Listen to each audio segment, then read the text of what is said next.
Masaya rin ako makilala ka. Litong-lito man, sinabayan na lang ni Sigma ang mga sinabi ng binatang nakaharap nila. Pagkatapos ng usapan, ito na ang naging gabay nila ng kanyang lolo patungo sa liblib na baryo ng mga tagapangalaga. At mula roon, nakilala niya ang 5 pamilya na nagtatangan pa ng iba't ibang pangalan ng tiyor. Nakadepende ang estado nito sa pangalan na taglay nila, na para bang ito ang nagsisilbing pundasyon ng kanilang pagkakakilanlan sa lugar. Bawat pamilya, merong kanya-kanyang mandirigma. May mga sakop din itong teritoryo sa baryo, pagpapakita ng kanilang kakayahan at kapangyarihan. At kahit liblib ang lugar, kapansin-pansin ang malawak na sakop nito. Yun bang parang maituturing na itong bayan, pero para lamang ito sa mga taong nakakaalam sa mga banal na pangalan. Lo, ito na bang sinasabing baryo ni Lolo Miguel? Napakalawak. Nakakamangha tingnan. At halos hindi mo akalain na mayroong umiiral na ganitong lugar sa parte ng kagubatang hindi mo akalaing may nanananahan. Tama ka, Apo. Ito na nga ang sinasabi ni Lolo Miguel mo. Matagal na rin akong hindi nakarating dito, kaya maging ako man naninibago. Gayunpaman, maging panatag ka, sapagkat ang lahat ng tao rito ay ating mga kaibigan at kadugo.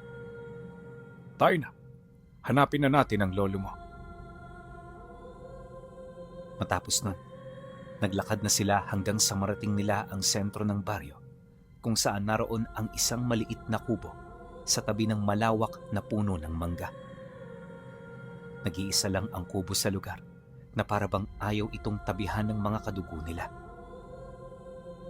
Maya-maya pa, dito na nakita ni Sigma ang Lolo Miguel niya. Kaya naman kahit punong-puno ng pagtataka, di sila nagdalawang isip na lumapit. Pagpasok ng bakuran, agad sila nitong nakita at sinalubong. Nang magkaharap na sila, agad sila nitong inanyayahan na pumasok sa loob para dito na ipagpatuloy ang kanilang mga napag-usapan. Di man lang kayo nagpasabi bago kayo pumunta rito. Ay, kung alam ko lang na paparating kayo, edi sana sinundo ko na kayo sa bayan. Kumusta ang biyahe ninyo? Ayos naman ba? Ayos naman, Miguel. Malayo at nakakapagod. Pero sulit ang lahat. Siya nga pala, bakit parang mas tumindi yata ang pagkakabuklod ng mga pamilya rito? Dati pansin ko na may iisa lang silang kasuotan. Pero bakit ngayon parang nakasuot na sila ng uniforme na nagbubuklod sa kanila mula sa iba? Magtapat ka nga sa akin, Miguel. May mga nangyayari ba ritong hindi ko nalalaman? Marami na ang nangyari simula nung umuwi ako.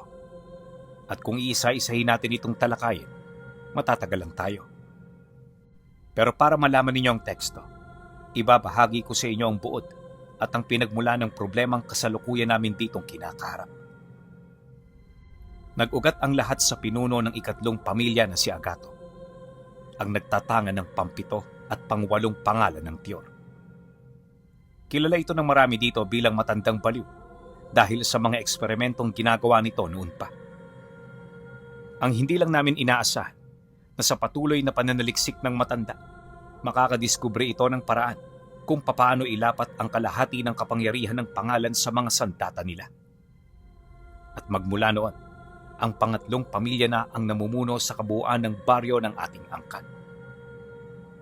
Wala kaming magagawa para tutulan ng pamamahala dahil di hamak na mas makapangyarihan sila kumpara sa mga taong ordinaryong nagtatangan lang ng pangalan. Mapanganib ang kanilang mga sandata dahil sa pamamagitan ng mga buhay na salita, nagkakaroon ito ng buhay na kalaunay sumasaklaw sa kanilang katawan at anyo. Pagkasambit nito ng mga kataga, napaisip sila Sigma. Hindi nila mawari ang ibig nitong ipahiwatig, gawa ng yon ang unang beses na narinig nila ang tungkol sa ganoong abilidad ng pangalan. Ni minsan hindi sumagi sa kanilang isipan na kaya itong gawin ng kanilang mga tangan. Ang pagkakaalam kasi nila Sigma, walang kakayahan na maipasa sa mga bagay na walang buhay ang abilidad ng mga pangalan ng Tiyor. Kaya naman maging sila ng lolo niya, na-intriga talaga. At sa pagpapatuloy ng kanilang pag-uusap, dito nila nalaman kung paano ito na isakatuparan ng pinuno ng pangatlong pamilya. Hindi ko alam, Narciso, kung paano ito nagawa ni Agato. Pero base sa mga usap-usapan, may mga ritual at alay itong nakuha mula sa mga unang teksto ng ating angkan. At ang mga karunungang yon ang kanyang ginamit para buhayin muli ang nakalimutang kaalaman. Yun nga lang, kasabay ng pag-usbong ng mataas na kapangyarihan ay ang pagpaparamdam ng isang katangi-tanging nilalang na ilang beses nang pumatay ng ating uri. Wala kaming ideya kung sino ito, kaya para maiwasan ang mga hindi inaasahang patayan, isinelyo na namin ang paligid ng baryo. Ito na lang ang naisip naming paraan, lalo pat hindi pa namin nakikilala ang salarin. Ganun pa. Maraming salamat, Miguel, sa mga kaalamang ibinahagi mo sa amin ng iyong apo. Mukhang matindi ang pinagdadaanan ng baryo. Hindi ko inaasahan na malaki na ang pagbabagong madarat ng Kurito. Siya nga pala, may iba tayo. Kumusta si Ramo? Siya pa rin bang namumuno sa unang pamilya? Siya pa rin naman, Narciso. Pero madalang na itong lumabas ng tahanan niya. Siguro dahil sa kahihiyan. O baka naman meron din itong nilulutong hakbang. Kilala ko ang taong yon. At alam ko na hindi nito basta-bastang matatanggap ang kanyang pagkatalo. Kaya ang ikinakatakot ko na baka sa darating na panahon, tayo-tayo na mismong maging magkakaaway. Hindi ito gugustuhin malaman ng dibinong nagmamay-ari sa kalahati ng pangalan ng Tiyor. Lahat tayo malilintikan doon. Nang marinig ito ng lolo ni Sigma, dito na yun tumahimik.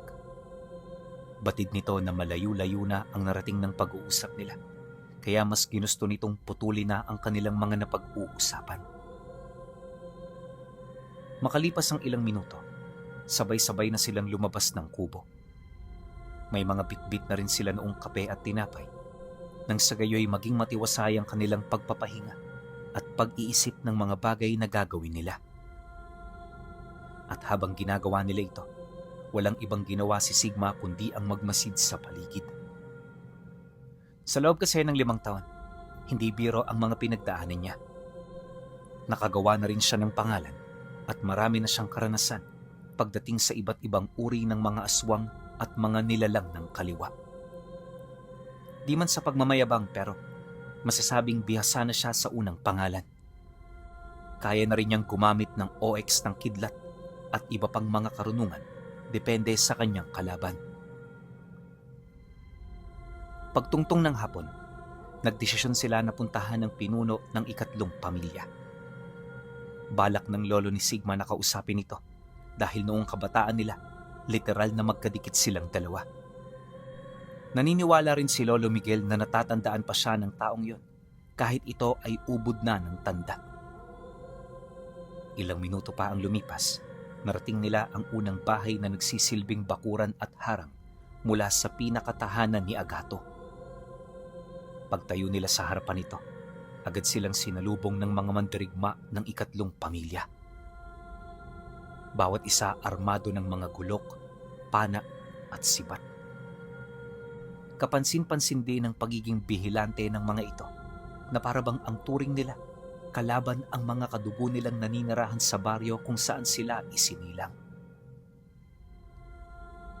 Magandang hapon, mga kapatid. Ako si Miguel at naparito ako para sa inyong pinuno. Iparating niyo sa kanya ang pangalan ko at sigurado akong makikilala niya ako. Nang marinig ito ng mga bantay, dali-daling naglakad papalayo yung ibang mga nakarinig habang yung iba naman nanatili sa kanilang harapan upang magsilbing harang. Di naman nila ito gaanong pinansin, lalo pat aminado ang lolo niya na hindi ito iba sa kanila. Maya-maya pa, bumalik ang mga umalis kasama ang matandang may tangan-tangang mahabang kampilan. May mga suot din itong ginto sa katawan at sa estado nito para na itong maituturing na datu ng kanilang angkan. Nang masipat naman ni Miguel ang itsura ng kaibigan niya, agad niya itong binalaan. Alam mong iisa lang ang datu sa pamilyang ito, Agato. Nakakalimutan mo na ba kung anong ginagawa ng Divino sa mga taong ambisyoso? Sa oras na bumaba siya rito, nasisiguro ko sa iyo, meron kang kalalagyan. At huwag kang magkamaling isipin ito na pananakot, dahil alam mo sa sarili mo na totoo ang mga bagay na sinasabi ko. Alam ko naman yan, Miguel. Maraming salamat sa paalala at payo. Huwag kang mag-alala. Hindi ako nag-iisip ng kahit na anong bagay na ikakasama ng ating ugnayan. Siya nga pala, kumusta ka na? Ito na ba si Sigma? Ang nababalitaan kong apo mo na nagmana ng unang pangalan ng Tiyor?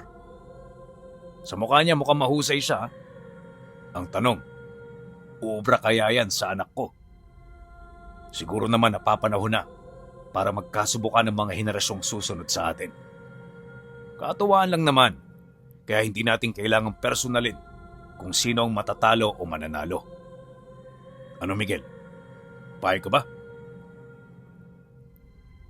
Dahil sa sinabi nito, hindi nakaimik ang lolo ni Sigma. Sa halip na patingin lang ito sa kanya, bakas sa mga mata ang mga katanungang alam na niya ang sagot. Pagbaling nito ng tingin kay Agato, kaswal itong sumagot dito ng, Oo naman, wala yung problema. Tiwala ako kay Sigma at sa kakayahan niya, kaya alam ko na hindi ako mapapahiya. Matapos nitong magsalita, nagsimula na ang subukan. Nang marinig ito ng pamilya ni Agato, agad nitong inilatag ang lubid kung saan magduduelo ang dalawa. Maya-maya pa, nang matapos na ang lahat ng paghahanda, tsaka pa lamang nito tinawag ang anak nitong tinutukoy niya. Akala ni Sigma, kasama na nila roon ang taong tinutukoy nito, pero mag-iilang segundo na ang lumilipas matapos itong tinawag, wala pa ring nagpapakita. Pagkaraan ng ilang minuto, dito niya nakita ang isang lalaking may matipunong katawan na punong-puno ng pilat.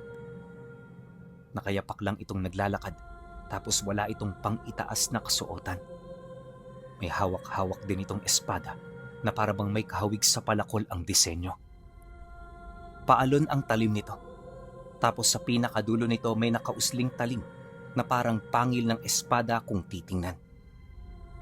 Pagsilay niya rito, napawika na lamang siya sa kanyang sarili ng, yan na ba ang mahiwagang sandatang tinutukoy ni Lolo? Matapos niya itong banggitin, nakita niya itong pumasok sa loob ng mga lubid. Kaya naman para maipakita na hindi siya natatakot, agad niya itong sinundan hanggang sa marinig na niya ang sigawan ng mga nanonood. Dahil dito, kung kaya't maging siya na intriga.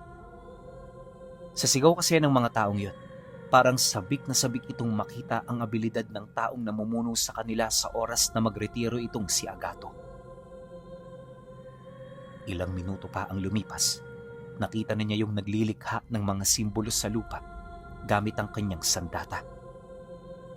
Inakala talaga ni Sigma na dito magmumula ang kapangyarihan ng katunggali niya, pero nagkamali siya. Hindi nagtagal, paghinto nito sa kasalukuyan nitong ginagawa, sinigawan siya ng kanyang lolo. Mag-iingat ka! Tuso at mauhusay sa pakikipaglaban ng pinagmulan niyang pamilya. At kung siya nga ang kahalili ni Agato, hindi malabong nataglay na niya ang karamihan sa mga abilidad nito. Paalala ng kanyang lolo. Pagkatapos nitong magsalita, tumawa lang naman ang katunggali niya. Maya-maya pa, kaswal itong sumagot dito ng, Tama naman kayo, Lolo Miguel. Tinaglay ko na ang lahat ng kapangyarihan ng aking ama. At ngayon makikita niyo ang pinagsama naming lakas. Hindi ako magpapapigil sa apo ninyo. Dahil alam ko na tinataglay din niya ng lahat ng kakayahan ninyo. Ang labanang ito, ang magsisilbing ikalawang sagupaan ng ating henerasyon. Kung natalo niyo ang ama ko noon, ipapakita ko sa inyo ngayon kung papaano ko durugin ang inyong kasangkapan at bawiin ang karangalang minsang nawala sa amin. Rectus, Agnius, Dios!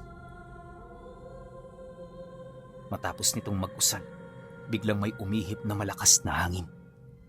Dala-dala nito ang mga dahong unti-unting lumiliyab na parabang nagmula ito sa direksyon kung saang merong malaking apoy. Kapansin-pansin na rin ang pagbabaga ng dulo ng kasuotan nito habang ang dulo naman ng hawak nitong sandata ay tila bang nagyeyelo. Pagbaling ni Sigma ng tingin sa suot nitong sinturon, dito niya nakita ang isang diwata na nakakapit sa bagay na yon. Wala siyang ideya kung ano ito, pero sa wangis at itsura nun, parang ito ang pinagmumula ng elementong ginagamit nito. Kaya naman kahit sigurado, napagtanto niya na mataas ang tsansa na totoo ang hinala niya. Wala mang ideya sa mga mangyayari. Di na nagdalawang isip si Sigma na banggitin ang unang pangalan ng Tiyor. At pagkasambit niya rito, agad niyang hinawakan ng OX ng kidlat, kasabay ng pagdukot niya sa punyal na matagal na niyang ginagamit. Hindi nagtagal. Pagpang-abot ng tingin nila, tsaka siya sumigaw ng malakas kasabay ng walang takot niyang pagsugod sa kinaroroonan nito. At sa isang kisap mata, nagpang-abot na nga silang dalawa. Ang kaso lang sa unang segundong pagtutuos nila, hirap na hirap siyang makipagsabayan dito. Habang tumatama kasi ang kanyang punyal sa talim ng espada, lumalakas din ang simoy ng hangin. Umaapoy na rin ang mga dahong sumasabay dito na nagdudulot ng pagkapaso sa kanyang balat. Kaya imbis na patuloy siyang makipagsabayan sa kalaban niya, napipilitan siyang umatras para lumikom ng lakas habang pinag-iisipan ang mga susunod niyang plano. At nung magkaroon na sila ng sapat na distansya, nakita niyang itinaas nito ang hawak nitong sandata habang nagbibigkas ng mga kataga. El Naum, Supreme Elementus.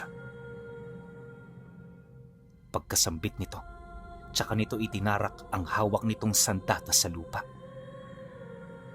Matapos nun, sumimoy ang malamig na hangin kasabay ng pag-usli ng mga tinik na gawa sa purong yelo at bato. Mabilis nitong tinungo ang kinaroroonan niya at nung ilaga niya ito, may lumabas doong lubid na agad na pumulupot sa binti niya. Mabilis niyang naramdaman ng lamig ng atak niya na dahan-dahang gumagapang sa kabuuan ng kanyang katawan. Kaya para maagapan ito, napilitan siyang magbigkas ng dasal ni Metatron. Napakalaki ng rebuelta nito sa kanyang katawan, pero wala na siyang ibang maisip na paraan. Pagkawala naman niya sa nagyeyelong lubid, dali-dali siyang dumistansya rito habang naghahabol ng hininga. Pagsilay naman ito sa kanyang kalagayan, hindi nito maiwasang mapangisi. Mahusay ka, at kagaya ng inaasahan, hindi ka basta-bastang mapapabagsak. Tunay ngang dalubhasa at mahusay naman dirigma ang lolo mo, kaya hindi na ako magtataka kung nagawa nitong matalo ang ama ko. Pero ang tanong ko sa'yo, may magagawa ka pa ba? Kapag binasa ko na ang ikalawang pangalan, na tangan-tangan ng pamilya ko. Matapos nitong magwika, dahan-dahan nitong inalis ang palad nito mula sa hawak nitong espada. Akala niya dudukot pa ito sa libro, pero pagbuka ng kamao nito, nakita niya ang nagliliwanag na simbolo ng Tiyor. Sa magkabilang palad ito nakalimbag, kaya yung kapangyarihan ng mga pangalan patuloy nang namumutawi sa katawan nito kahit hindi niya yon bangkitin. Pagkasambit naman ng katunggali niya sa pangalan ng Tiyor, dito niya na nakita ang pagkulay asul ng mga mata nito habang panakanakang umuungol. Nung makita naman niyo ni Tandang Agato, rinig na rinig niya ang pagtawa nito habang nakikipag-usap sa kanyang lolo. Pagmasdan mong mabuti, Narciso, kung ano ang epekto ng pangalan ng Tiyor sa mga antingerong nakipag-isa na rito. Yan ang bunga ng dekada-dekada kong pananaliksik, kaya labis-labis ang aking pagkagalak na masilayan niyo ito ng inyong mga mata. Ipagbubunyi ko ang anumang reaksyon na magmumula sa inyong lahat, lalo na sa'yo. Matapos nitong magsalita, tsaka nakita ni Sigma ang biglang pagiging isang taong lobo ng katunggali niya. Binabalot ito ng baluti na gawa sa purong ginto at lupa at kapansin-pansin ang pakpak nitong nakatiklop sa kanyang likod.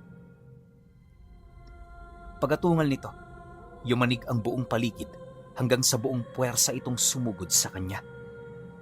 Ngunit hindi pa man ito nakakalapit, bahagya itong napahinto nang may maramdaman itong masamang nilalang na nagmamasid sa kanilang duelo. Walang sabi-sabi, agad itong nagsambit ng orasyon hanggang sa mapanghawakan na nito ang sibat ni Atardar. Mabilis nitong tinahak ang kalangitan hanggang sa tumagos ito sa isang makapal na ulap.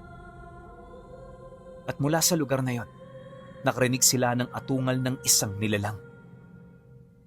Segundo lang ang lumipas, may nakita na silang bumagsak, indikasyon na merong tinamaan ang sibat ni Atardar. Dahil sa pangyayari, dali-dali namang nagpalit anyo ang kanyang katunggali, kasabay ng pagwika nito sa kanya ng, "Samahan mo ako, Sigma.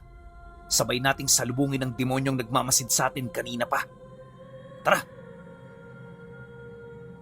Pagkasambit nito ng mga kataga, agad naman siyang tumango. Di na siya nagsalita pa dahil yung nilalang na bumubulusok malapit ng tumama sa lupa. Maging ang mga nagmamasid noon, nagulat sa kanilang mga nakita at marami ang hindi dito makapaniwala.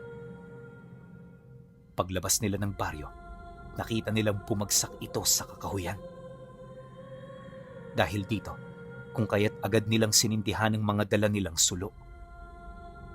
Mahalaga ang pagsindi ng mga sulo dahil masyadong liblib at madilim sa lugar.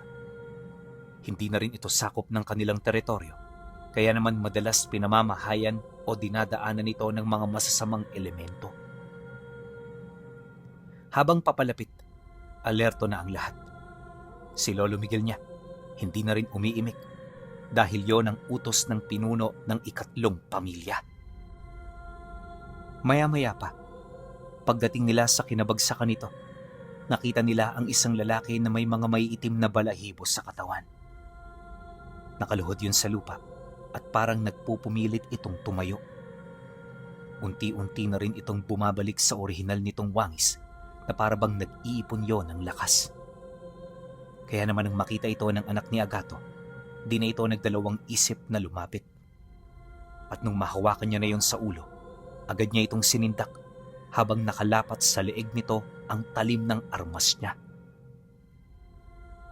"Sino ka? At anong pakay mo sa amin?" Paninindak nito sa nilalang.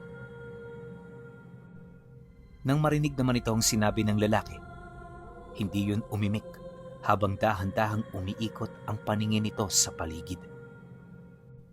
Kung gayon, muli na palang nagkaisa ang bawat pamilyang nagmamay-ari sa pangalan ng Tior.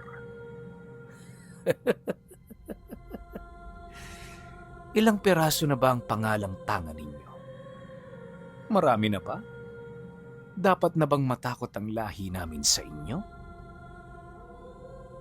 Pagkabanggit nito ng mga katagang yon, hindi na nakapagpigil ang anak ni Tandang Agato. Walang sabi-sabi. Bigla niya itong kinilita ng leeg, ngunit sa hindi malamang dahilan, tumagos lang sa katawan nito ang talim ng kanyang armas.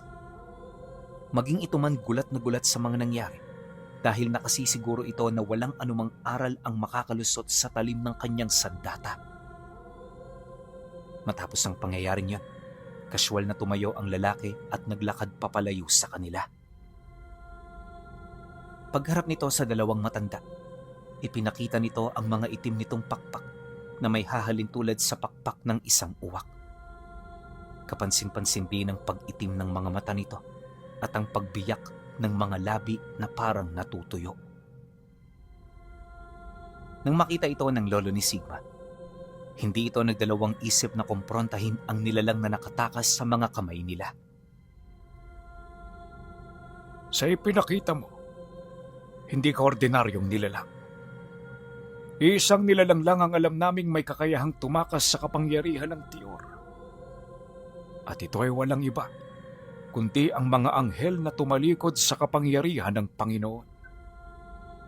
Kabilang ka ba sa mga anghel na yun? Oo, tama ka. Kabilang nga ako roon. Hanggang dito na lang ang ating pag-uusap. Magsipaghanda kayo. Dahil sa susunod na pagbaba ko, digmaan na ang daladala ko.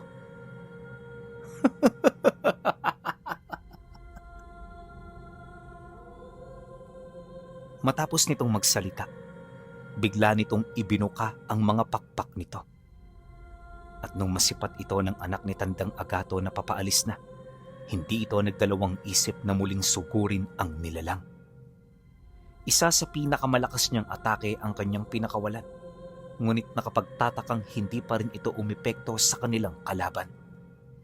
Literal na tumagos lang ito, kaya ang anghel ng kadiliman ay malayang nakatakas. Pagbalik nito sa alapaap, nanatiling tulala at nag-iisip ng malalim ang bawat isa sa kanila. Sa mga sandaling yun kasi, sadyang hindi pa rin sila makapaniwala sa mga nasaksihan ng kanilang mga mata. Pero kalaunan, nang bumaba na ang tensyon, dito na sila nagdesisyong bumalik.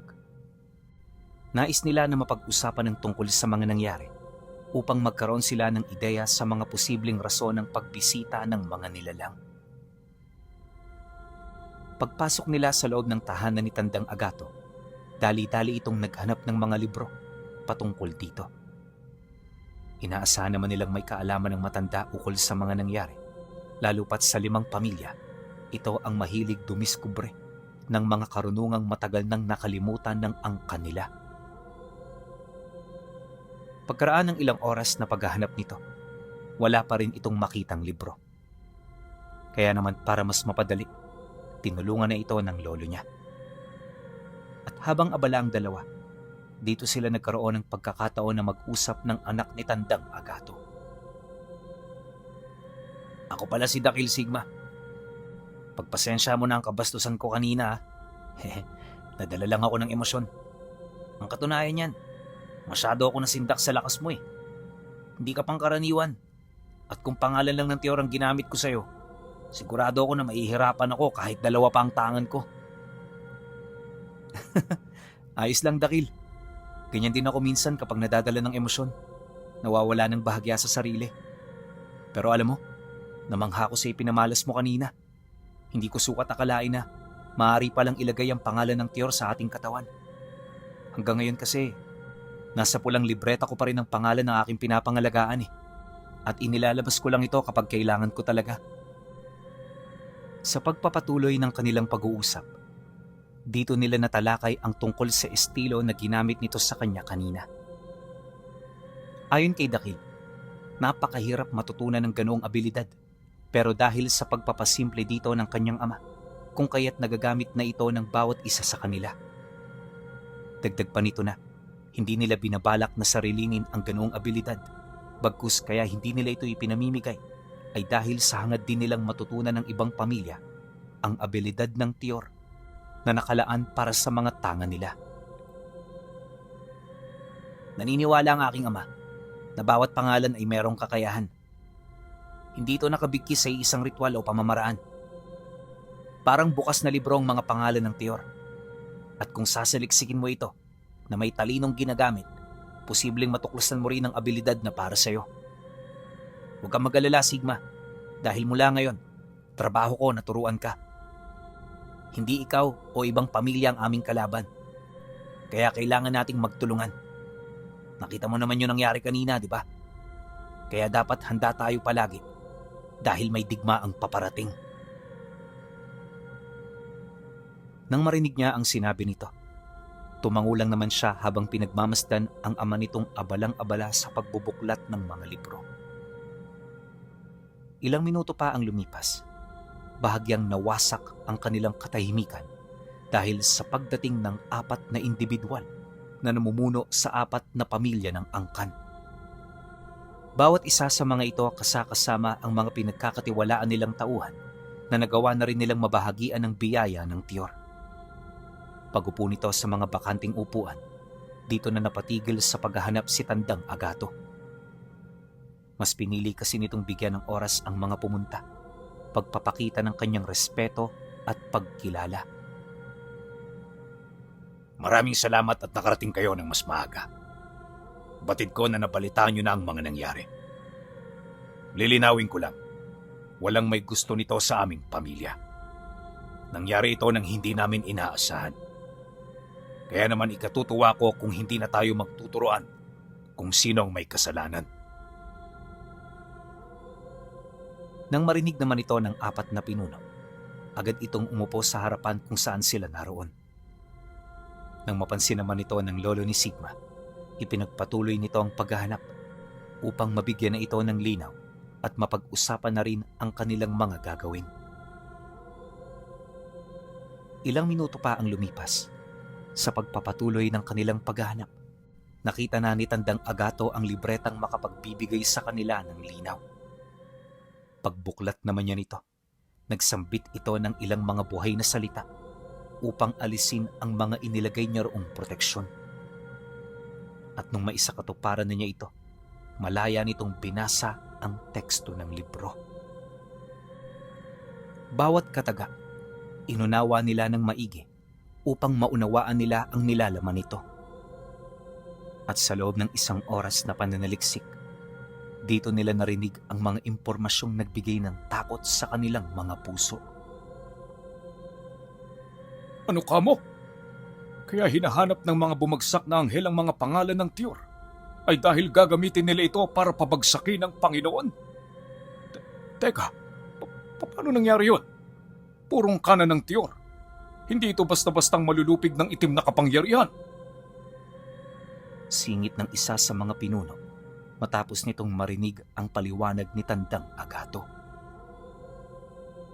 Yan ang nakasaad sa libro. Pagdududahan pa ba natin ang mga sinaunang teksto? Hindi pa tayo noon ipinapanganak. At ang karunungang ito, hindi ito ilalagay dito kung hindi ito totoo. Nakakalimutan mo na ba? Dakilang antingero ang naglimbag ng librong ito. Kaya kahit sino sa atin, walang karapatang pagdudahan ng mga bagay na kanyang iniwan. Nang marinig naman ito ng lahat, agad itong nagsitahimik.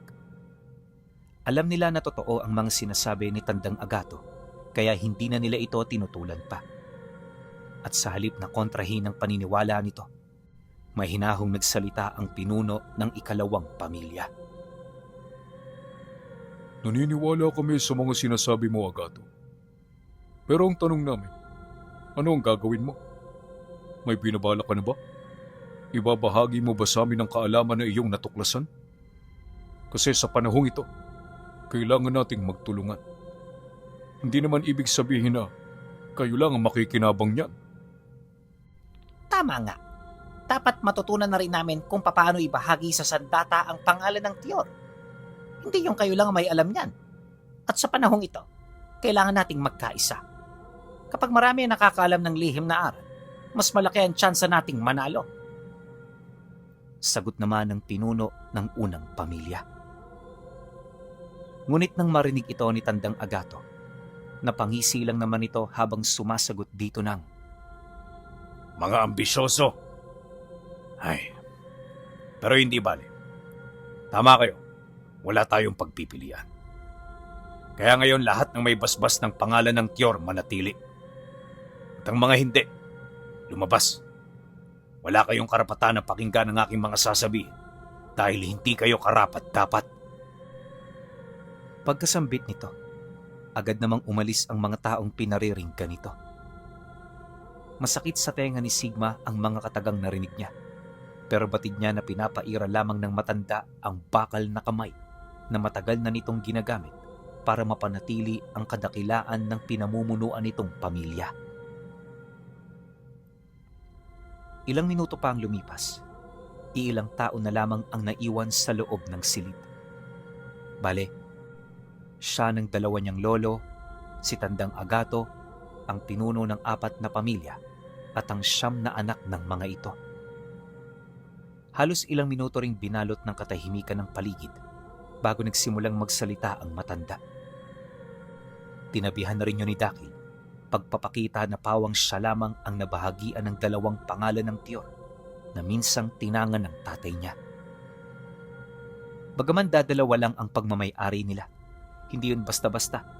Sa kadahilanan ng mga ito ang ilan sa mga sinasabing makapangyarihang pangalan ng Tiyor. Subok na rin ito sa kumbate, kaya kahit lamang ang 4 ng hawak na pangalan, hindi sila rito nasisindak. Pagkaraan pa ng ilang minutong pag-uusap, tsaka na unti-unting naging seryoso ang mga bagay na kanilang tinatalakay. Batid ni Sigma na hindi pa ito inilalahat ni Tandang Agato sa kung kani-kanino, kaya ramdam niya ang pagiging maingat nito. Hindi nabibigkis ay isang kasunduan ng pagpapasa ng pangalan ng Tiyor sa mga sandata. Ibig sabihin, hindi sapat ang mga ritual o orasyon. Kailangan mahiwagang sandata na tangan mo at kailangan may mutya kang nakabaon dito. Dahil kung wala, rurupukin lang ng Tiyor ang bumubuo rito. Hindi mahalaga kung bakal ito, balat ng hayop o kahoy. Ngayong alam nyo na ang sikreto, pag-usapan natin kung ano ang mutyang nababagay para maging daluyan ng kapangyarihan. Una, kailangan may kaugnayan ito sa kalikasan. Kagaya ng mutya ng Nara, mutya ng Tanakit, mutya ng Kampana, Bato, at Sinukuan. Ang mga yan ang pangunahin yung pagtuunan ng atensyon dahil yan ang aming malimit na ginagamit sa aming mga karga. Kumbaga, subok na namin yan. Kaya mas mainam na sa mga mutyang yan umiikot ang atensyon habang tayo'y nangangalap. Nang marinig ito ng lahat, kapansin-pansin ang pag-uusap ng ibang mga pinuno. Maya-maya pa, merong naglakas loob na sumagot sa sinabi ni Tandang Agato. Ibig mong sabihin, pinagkakaisa mo ang mutya at ang Tiyor? Hindi tayo mga antingero, Agato. Malayong-malayo tayo sa kanila. Kaya bakit mo naman pinasok ang larangan ng pangangalap ng mutya? Hindi mo man lang ba naisip? Labag yan sa ating tradisyon. Walang kahit isang individual sa ating angka noon pa man ang kumuha ng mutya at pinagkaisa rito ang pangalan. Alam mong lahat ng klase ng mutya nilulusaw ng Tiyor. Ganun ba? At yan din ang rason kung bakit hindi kayo umuunlad. Sa tingin ninyo, kung wala ang mga mutya, kaya nyo makipagsabayan sa mga anghel? At kung ganyan ang paniniwala ninyo, bakit hindi tayo magkasubukan? Dahil sa sinabi nito, agad namang tumayo ang pinuno ng unang pamilya. Bitbit ang malaking tipak ng kahoy na pinagpasapasahan ng henerasyon nila. Walang takot nitong hinamon si Tandang Agato. Kung gano'n, Agato, magduelo tayo. Kapag nanalo ako, tatalikuran mo ang aral mo. At kapag ikaw naman ang nanalo, susundin namin ang ibig mo. Huwag kang pakakampante sa taglay mong karga. Dahil kagaya ng ibang mga mutya, meron niyang kahinaan. Sauda, imkilkura, harhamon. Pagkasambit nito ng mga kataga, dumukot ito ng itim na asin mula sa kanyang bulsa. Marahan niya itong ipinahid sa hawak niyang sandata habang paulit-ulit na dinarasal ang pangalan ng Tiyor. At nung naisakatuparan na ito ng pinuno, dito na nagdesisyong tumayo si Tandang Agato. Pagtayo nito, lahat na sindak dahil sa presensya nitong may hahalin tulad sa walang katapusang kawalan. Yun bang kapag kaharap mo siya, para kang inaagos ng puwersa na walang katapusang dimensyon. Maging si Sigma nga noon, nang ilabot sa presensya ng matanda, kaya hindi na siya nakaimik pa. Makalipas pa ang ilang minuto, doon nila nakita ang mutya ng sinukuang pagmamay-ari nito. Paghawak dito ng mahigpit ni Tandang Agato, pinanggit nito ang pangalan ng Tiyor na ipinasa niya sa kanyang anak. At sa isang kisap mata, mabilis na bumalot sa paligid ang mga galamay na gawa sa purong anino. At habang namumutawi ito, pinatumpa at pinabagsak nito ang lahat ng kagamitan sa paligid. Nakarinig din sila ng mahihinang tinig sa hangin na ayon sa matanda, mga boses ng mga nilalang na matagal na niyang nailibing sa lupa. Gayunpaman sa kabila ng ganoong pagpaparamdam, hindi natinag ang pinuno.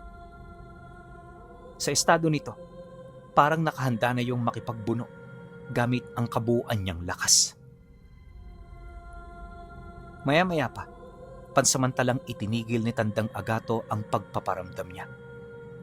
Kinakailangan kasi nilang ipagpatuloy ito sa labas dahil kung sa loob ng bahay mangyayari ang duelo, hindi malabong mawasak ito.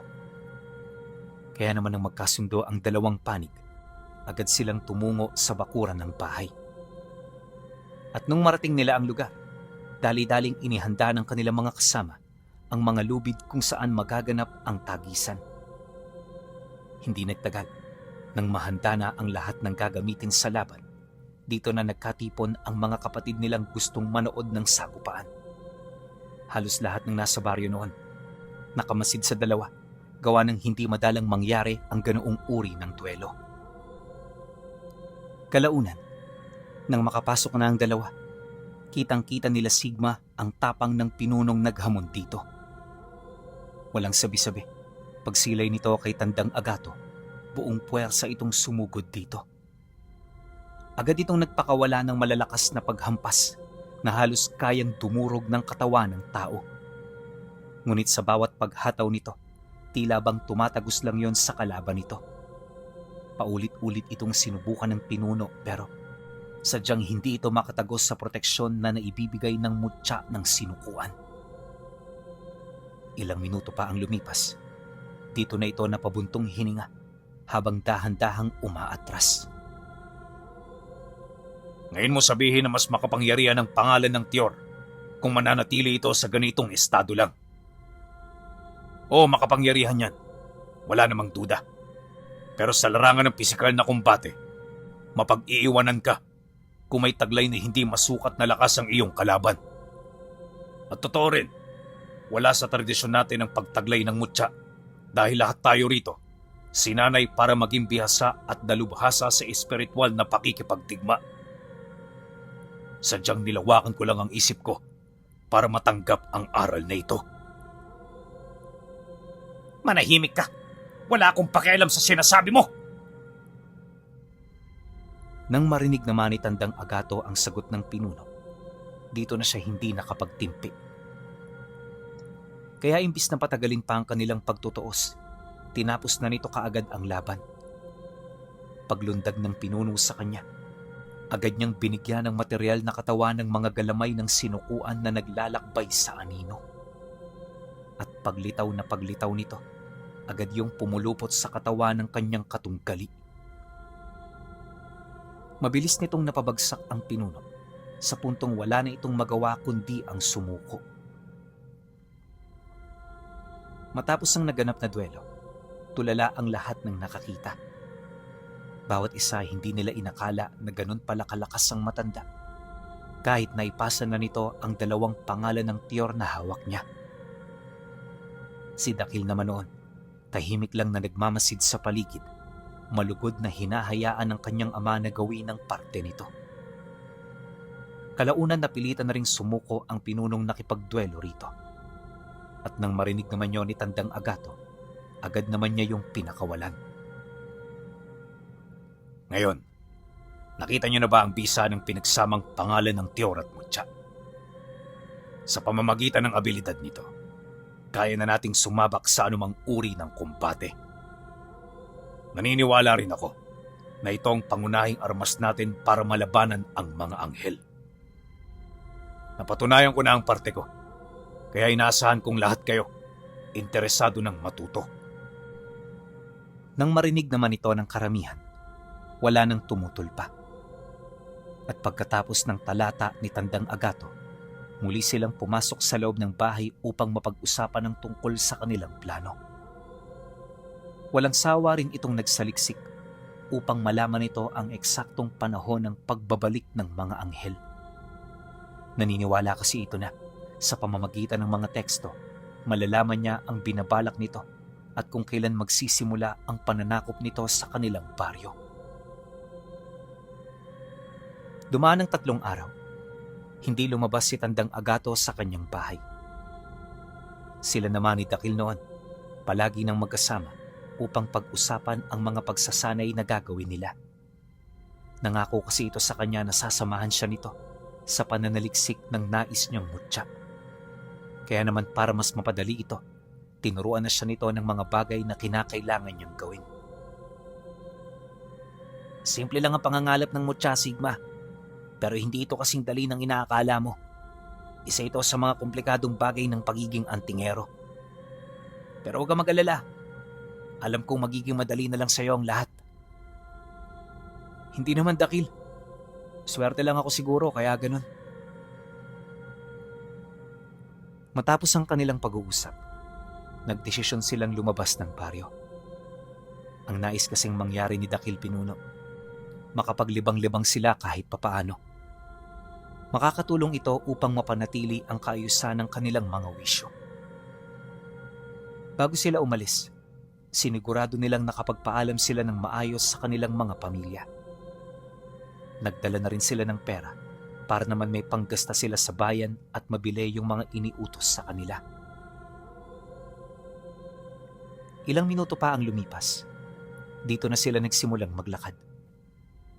2 milya lang mula roon ang layo ng bayan, kaya inaasahan niya na 1 oras lang ang magiging lakaran. Aminado rin siya na ilang araw na niyang inaasam ito, gawa ng simula nang dumating sila. Wala na silang ibang inatupag, kundi ang mga trabaho bilang mga mangangalaga ng karunungan ng Tiyor. Dakil, sigurado ka ba talagang ligtas ang daang ito? May mga nakikita akong bakas ng aswang sa paligid. Kaya duda ko, meron ditong mga napapadaang lahi. Sa tanang buhay mo ba, hindi mo pa sila nakakasagupa? Para sa ating mga nangangalaga ng pangalan ng Tiyor, normal lang ang daang ito, Sigma. Delikado lang ito para sa mga taong naparito para mangaso. Tama ka, naglipa na sa mga gubat na nasa malapit ang iba't ibang uri ng mga aswang. Hindi sila direktang umaatake sa amin, maliban na lang kung wala na silang pagpipilian. Pero alam mo ba, hindi yung mga yan ang inaalala ko. Dito sa Panimbang, merong isang gubat na nagtatago ng pinakamahalagang parte ng kasaysayan. Ang sabi sa akin ni Ama, na noong unang panahon, may makapangyarihang taong tumira rito na nagtataglay ng kapangyarihan ng demonyo. Umiinom ito ng dugo at kumakain ito ng laman upang mapanatili ang kanyang kabataan. Sinasabi rin na ubod ito ng lakas, kaya ni minsan walang nakatalo rito. At dahil sa kanyang kapangyarihan, kaya siya nakapagtayo ng templo na gawa ang mga pundasyon sa buto ng mga taong pinaslang niya. Walang nakapigil sa nilalang na ito, hanggang sa magpakita rito ang dibinong nangangalaga sa 50 pangalan ng Tiyor. Para parusahan ng nilalang, isinelyo niya ito sa loob ng palasyo kung saan walang hanggan itong mabubuhay. Lumipas ang mga taon at siglo, naglaho sa panahon ang kwento tungkol dito. Marami nang nakalimot sa nilalang na yon hanggang sa wala nang nakaalala. At ngayong pangkasalukuyan, tayo na lang ang nakakaalam sa pag-iral niya. Nang marinig ito ni Sigma, medyo nagkaroon siya ng interes na makilala ang nilalang na tinutukoy nito. Sa isip-isip niya, ligtas naman sigurong puntahan ang lugar na yon, lalo pat nakakulong naman ito sa loob ng palasyo. Kaya naman nang mapagtanto niya ito, di siya nagdalawang isip na ipagbigay alam ito sa kanyang kaibigan. Dakil, pwede ba tayo rong dumaan? Titingnan lang natin kung nasa loob pa nga ang nilalang. Gusto ko lang makita kung sino ba talaga siya. Masamang pagdudahan ng dibino, Sigma. Hindi rin tayo ngayon pwedeng pumunta roon dahil may mga iniutos si Ama. Sa ibang araw na lang siguro. Baka sakaling libre na ang oras natin para makapaglibot-libot. Sige na, Dakil. Ngayon lang naman eh. Tsaka marami pa tayong oras, di ba? Pangako, dadaan lang tayo ron. Pamimilit pa niya. Kaya naman nang marinig naman ito ang kanyang sinabi, hindi na ito nakatutol pa. Oh, estriktong tao itong si Dakil. Pero kapag ka magkakaibigan na kayo, madali rin yung mapasang-ayon, lalo na kung paulit-ulit mo itong pipilitin. Makalipas ang ilang minuto, wala na rin yung nagawa kundi paunlakan ang nais niya. Kaya naman dali-dali na silang lumihis ng daan hanggang sa matagpuan nila ang bukana ng gubat na sinasabi nito sa kanya. Sa unang tingin, alam na ni Sigma na may mga nilalang na nakatira sa lugar. Malakas ang kutob niya ng mga aswang ang mga ito na merong dugo ng mambabarang. Kaya niya yung nasabi ay dahil sa mga naglipa ng insekto sa lugar. Bagaman marami ang naghihintay sa kanilang mga nilalang, hindi ito alintana para sa kanilang dalawa. At sa pagpapatuloy ng kanilang paglalakad, napasok na nga nila ang looban ng gubat. Walang eksaktong daan sa loob, kaya matyaga silang naghanap ng direksyong maaari nilang tahakin. At sa loob ng kalahating oras, kapansin-pansin ang tila bang pagsikip ng kanilang dinaraanan. Ilang minuto pa ang lumipas, nakatagos sila sa isang patag na lugar. Napapalibutan ito ng maraming kahoy at kung titingnan, para itong nasa puso ng mismong gubat. Kapansin-pansin ng mga galang halaman at damo sa paligid na para bang doon lang yon makikita. At sa pinakadulo nitong bahagi, naroon ang palasyong sinasabi ni Dakil sa kanya. Mula sa malayo, hindi niya ito maaninag ng maayos. Kaya naman kahit nakakaramdam na ng pagod, ipinagpatuloy nila ang pag-usad hanggang sa bumungad sa kanila ang palasyong gawa sa purong bato. Napapaligiran ang bakuran nito ng napakaraming krus na kung titingnan parang himlayan ng mga namayapa. Dito na rin niya napansin ang masamang hanging bumabalot sa lugar na parabang sa mga sandaling yon, buhay na buhay pa rin ang mga namamahala sa palasyo. Dala ng kuryosidad, patuloy niya itong nilapitan hanggang sa bumungad sa kanila ang malaking pinto na nagsisilbi nitong entrada. Ang sabi ng ama ko, bawal buksan ang pintong yan. Nakikita mo ang mga selyong nakadikit sa paligid? Yan ang mga selyo na iniwan dito ng Dibino. Hanggat nakakapit yan sa pinto, mananatiling buhay ang bisa ng ritual na ginamit nito para matalo ang Diablo. Dahil sa sinabi nito, di na rin siya nagpumilit. At nung akmang sisilipin na niya ang palasyo, bigla siyang inabisuhan ni Dakil na lumayo na sa lugar na yon. Pagbaling naman niya ng tingin dito, nakita niya ang paparating na grupo ng mga aswang. Kaya naman walang sabi-sabi, agad siyang dumikit sa kanyang kaibigan habang hawak-hawak ang kanyang punyal. Nagtaas na rin siya ng bakod at puder sa katawan, habang itong si Dakil nananatiling kalmado na parabang walang binatbat dito ang mga nilalang na paparating. Ilang minuto pa ang lumipas, paghinto ng pangkat sa kanilang harapan, agad itong binalaan ni Dakil ukol sa kanilang kapangasan. Hindi nyo ba kami nakikilala? Hindi nyo ba nararamdaman ang aming mga karga? Umalis na kayo rito bago pa magbagong desisyon ko. Akala nila matatakot nila ng ganun-ganun na lang ang mga nilalang. Pero nang marinig nito ang sinabi ng kanyang kasama, hindi ito nagpatinag. At sa halip na matakot at magsipulasan, may isang matandang nilalang ang naglakas loob na sumagot sa mga sinabi nito.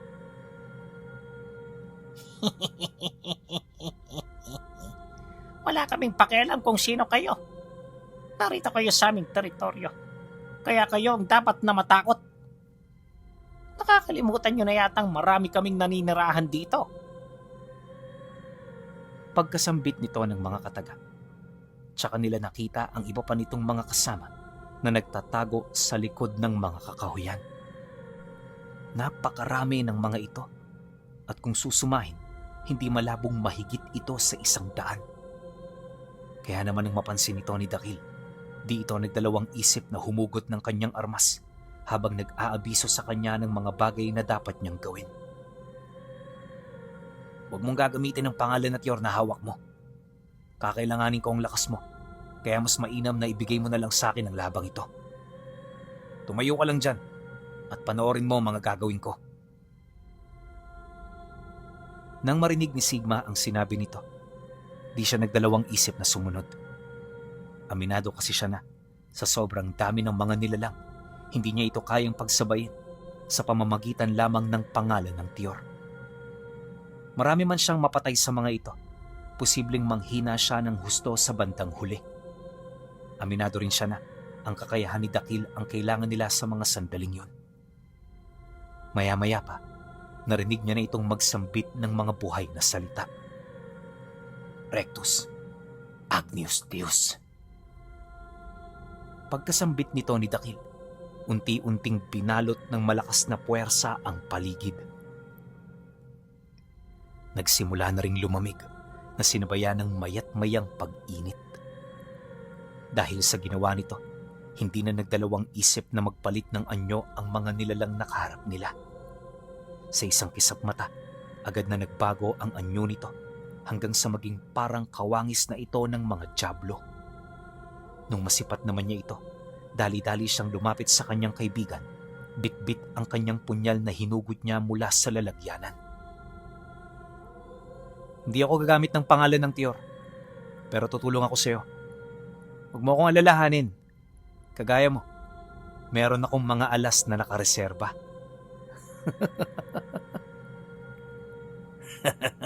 Iba ka talaga, Sigma. Mas lalo mo pa akong pinapahanga.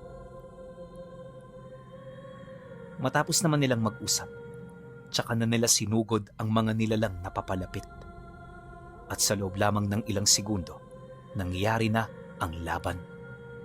Agad na binalot ng atungal ng mga aswang ang lugar dahil sa walang habas na pag-atake ni Dakil. At lahat ng nilalang na tinatamaan ng kanyang sandata, bigla na lamang naninigas na kalaunay mabilis na nilalamon ng nagngangalit na apoy.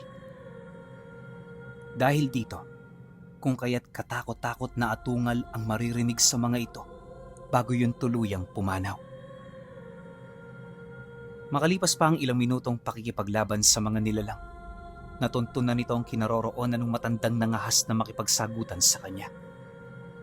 Kaya naman habang abala si Sigma sa pakikipaglaban sa iba, mabilis na itong pinuntahan ni Dakil para paslangin. At nang magpang-abot na silang dalawa, agad niyang nabalian ito ng braso hanggang sa tuluyan niya na itong mahawakan. Paglapit ng mga mukha nila, nakangisi siyang nagwika rito ng, "Ngayon, nasa na ang tapang mo? Kanina parang gusto mo pa akong lamunin ng buhay. Pero ngayon umiiyak ka at gustong magmakaawa." Mabilis talagang bumaliktad ang mundo no? Pagkasambit nito, tsaka niya itinarak ang kanyang espada sabay bali sa mga binti ng matanda. At nung mapagtanto ni Dakil na hindi na ito makakalaban, puwersahan niyang dinarag ang ulo nito hanggang sa bumaon na rito ang talim ng sandata niya. Buhay na buhay pa noon ang matanda pero hindi niya ito binitawan hanggat hindi nahahati ang ulo nito. At nang matapyas na niya ito ng tuluyan, tsaka niya ito itinapon na parang basurang wala ng pakinabang. Matapos nun, sinugod pa ito ng iba hanggang sa maabunan niya ang maraming bilang ng mga nilalang. Sa parte naman noon ni Sigma, walang habas niyang pinag-uundayan ng saksak ang mga aswang na mabilis na lumalapit sa kanya. Ni minsan hindi niya ginamit ang aral ng Tiyor dahil sapat na para sa mga ito ang mga natutunan niya sa kanyang lolo. Hindi naglaon. Sa dami ng napaslang nilang dalawa, tuluyan na ring nasindak sa kanila ang panig ng mga aswang. At nang mapagtanto ng mga ito na hindi sila nito kaya, napilitan nitong magsipulasan pabalik ng gubat. Hindi nagtagal, wala na silang nakitang mga nilalang sa paligid, maliban sa mga abo na mula sa labi ng mga kasama nito. Ganon kasi ang epekto ng Tiyor Pinuno, lalo na sa mga nilalang na may mahihinang karunungan. Pinaniniwalaan din nila Dakil na kapag naabo ang isang nilalang na napatay ng pangalan, kailan may hindi na makakatawid sa kabilang buhay ang kanilang mga kaluluwa. Sa madaling sabi, natanggap na nito ang huli nilang kamatayan. Hindi na sila iiral sa kahit saang dimensyon dahil literal na silang namaalam. Partida, hindi nila ginamit ang pangalan ng Tiyor. Tangan-tangan lang nila ito. Matapos naman nila itong masilayan, minabuti na nila na umalis sa lugar. Bukod kasi sa mahaba ang oras na inilagay nila rito, may mga obligasyon pa silang kailangang tuparin. Kaya naman kahit nakakaramdam pa ng pagod, pinilit nilang umusad hanggang sa makalabas na sila ng gubat. Awa naman ng Diyos, wala nang nangyari sa kanila pagkatapos ng labanang naganap. At nang makarating na silang dalawa sa baryo, naging limitado na lang ang oras na meron sila. Papasapit na kasi ang hapon noon, Pinuno, kaya kailangan na nilang magmadali sa pamimili. Kaso lang, habang sila'y naghahanap ng kanilang mga kailangan, napansin nila ang iilang mga aswang na pasimple sa kanilang nagmamanman. Kaya naman ang matunugan nito ni Sigma, di siya nagdalawang isip na sampitin ang pangalan ng tiyor na hawak niya. At sa pagtitig niya sa mga ito, nakita niya itong agarang ng hina habang nakahawak sa mga leeg nila na parabang kinakapos sa paghinga. Maya-maya pa bigla na lamang humandusay ang mga ito hanggang sa pagkaguluhan na yon ng mga tao. Nang mapansin naman ni Dakil ang ginawa niya, napangiti lang naman ito habang pabulong na nagsasalita. Ibang klase ka talaga, Sigma. Pati mga nagmamanman hindi mo na pinatawad. Tayo na. Umuwi na tayo. At kumpleto na ang lahat ng iniutos sa atin. Nang marinig niya ang sinabi nito, tahimik naman siyang sumunod dito. Paglabas nila ng baryo, naglikha sila ng sulok gamit ang dahon ng nyog. Ito kasi ang malimit nilang ginagawa noon kapag alam nila na maaabutan sila ng gabi sa daan. Matapos nila itong gawin, tsaka na sila nagmadali pabalik ng baryo. Habang binabagtas nila ang daan, kapansin-pansin ng mga huni ng mga nilalang na parabang sumusunod sa kanilang dalawa. Batid ni Sigma na sila ang pakay ng mga ito, kaya naman kapag nakakadistansya sila, nagpapakawala siya ng mga bagat at sabulag. May mga pangontra at tigalpo na rin siyang pinapakawalan sa hangin upang mahirapan ang mga nilalang na sumusunod sa kanila ng kaibigan niya. Hindi nagtagal, natanaw na nila ang bukana ng baryo na walang nangyayari sa kanila. Dito na rin sila sinalubong ng iilan sa mga kasama nilang naglilibot para tulungan sa mga dala na kanilang bitbit. Paglapit ng mga ito, tsaka nila napansin ang pagtahimik ng paligid. Hindi niyo ba nakita ang mga nilalang na nakabuntot sa inyo kanina? Naalarma kami nung makita namin sila. Kaya minabuti namin na salubungin na kayo. Oh, ano Sigma? Kumusta ang naging lakad ninyo? Bungad na wika ng isa sa mga kadugo nilang naglilibot noong mismong gabi. Ayos naman. Marami lang pinagdaanan pero masaya naman na naging lakad namin. Tayo na. At nang makapaghapunan tayo ng maaga. Matapos ang pag-uusap, tsaka na sila tumuloy papasok ng baryo. Nang maisarado na nila ang pinto, dito na sila tuluyang napanatag. At magmula sa oras na yan, wala na silang inisip na kahit na ano. Minabuti rin nila na itago na muna pansamantala ang mga nangyari upang hindi sila mapagalitan ng kanilang mga kapamilya. Pagkaraan ng 3 araw, naging abala sila sa pag-aaral ukol sa mga mutya. Bawat isa sa mga namumuno at nagtatanga ng pangalan ng tiyor, maigi itong pinag-aralan bilang paghahanda sa nalalapit nilang pangangalap. Ayon kay Tandang Agato, kailangan nilang mapusuan ang mga mutyang kukunin nila nang sa gayoy hindi na sila mahirapan sa paghahanap. Makakatulong din ito upang iisang lugar na lamang ang kinakailangan nilang puntahan pagsapit ng araw ng pangangalap. Nabanggit din ito sa kanila na mas mainam na iba-iba ang mga mutyang tatanganin nila upang magkaroon sila ng iba't ibang abilidad na magagamit kung ito ay higit na kailangan. Dahil sa pag-aaral, kaya aminado ang bawat isa na hindi nila napagtuunan ng mga nangyayari sa labas ng lugar. Hanggang sa isang araw, may nangyaring hindi inaasahan. 3 sa kanilang mga kadugo ang bigla na lamang nawala. Nang matunugan nila ito, agad silang nagsagawa ng malawakang paghahanap. Isang buong araw nilang sinuyod ang mga kalapit gubat hanggang sa nakita nila ang labi ng 3 na nakasabit sa sanga ng puno wakwak ang mga tiyan at nawawala ang mga dila at mata. May marka rin ito ng demonyo sa noo na para bang bago ito mamatay, sinubukan munang lasunin ng mga nilalang na yon ang kaluluwa ng mga ito. Pagsilay naman dito ng lolo niyang si Miguel, agad itong lumapit sa kanyang lolo Narciso kasabay ng pagwika nito ng, Hindi magandang senyales ito. Kalimitan nawawala ang dila ng biktima kapag ang pumatay dito ay gustong nakawin ang mga aral nila. Nakatago sa ating mga dila ang ating karunungan. Kaya sa oras na makuha nila ito, hindi malabong magawa na rin nila itong matangan. Walang aswang o anumang nilalang ang may kayang tumangan ng aral natin, maliban na lang kundi direkta itong tagasunod ng mga anghel ng kadiliman. Ang ikinakatakot ko pa, baka sinusubukan ding palayain ng mga ito ang haring nakakulong sa loob ng palasyo. Anong gagawin natin ngayon, Narciso? dahil sa sinabi nito, bahagya naman siyang natigilan sa kanyang kinaroroonan. Gusto man niyang sumabat sa sinabi ng lolo niya, mas nanaig ang matinding pagkabahala sa sistema niya. Kaya sa halip na umimik, minabuti niyang makinig na lamang. Isa rin kasi sa mga iniiwasan niya ay yung aksidenteng masabi ang tungkol sa mga nangyayari sa kanila noon ng kaibigan niya. Ganun ba, Miguel? Kung gayon, magpadala ka ng tao sa palasyo. Sabihin mo sa kanila, pakiramdaman nila ng maigi ang lugar.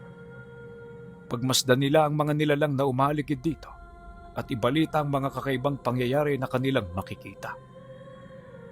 Kumilos ka na, nang sa gayoy maagapan natin ang problemang ito.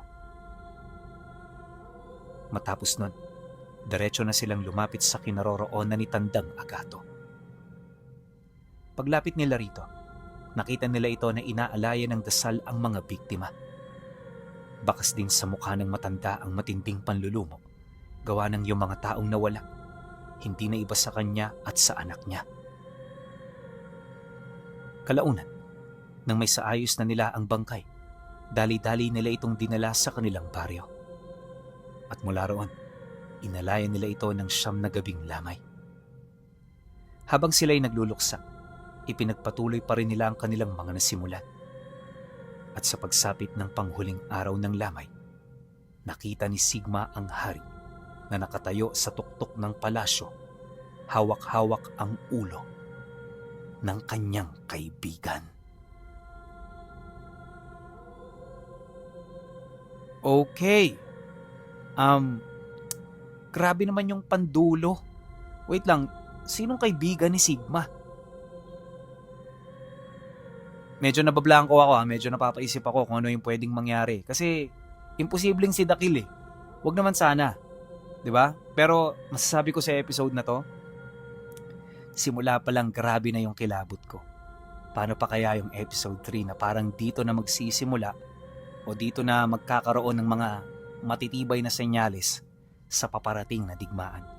Pero syempre hindi ganun kadali yun. Siguro mga 1 buwan, 3 linggo, 2 linggo bago natin malapag yung episode 3. Yung iba kasi iniipon eh. Para sa mga nag-iipon guys, maniwala kayo sa akin, aamagin. Sayang, kaya pakinggan nyo na habang sariwa pa. Yun lang.